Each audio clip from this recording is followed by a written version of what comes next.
Friends, இன்றைக்கி lunch box ரெசிப்பியில் இந்த மாதிரி நல்லா கமகமான ரைஸ் செய்யணுமா? வாங்க எப்படி செய்யலான்னு பார்க்கலாம்.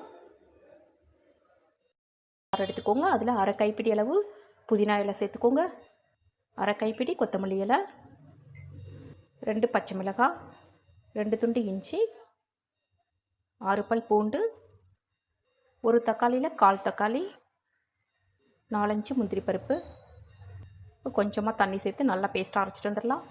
ஒரு ப்ரெஷர் குக்கரை வச்சு அதில் 2 ஸ்பூன் அளவுக்கு எண்ணெய் சேர்த்துக்கலாம். 1 ஸ்பூன் நெய், பட்டை, கிராம்பு, ஏலக்காய் சேர்த்துக்கலாம். இது கூடவே 4-5 முந்திரி பருப்பு, நறுக்கிய வெங்காயம் சேர்த்து நல்லா வதக்கி விட்டுடலாம். வெங்காயம் வதங்கணுன்னா நம்ம அரைச்சி வச்ச பேஸ்ட்டை சேர்த்துக்கலாம். 1/4 டீஸ்பூன் மஞ்சள் பொடி, 1 டீஸ்பூன் தயிர், கொஞ்சமாக கல் உப்பு, பச்சை வாசனை போகிற அளவுக்கு நல்லா வதக்கி விட்டுடலாம்.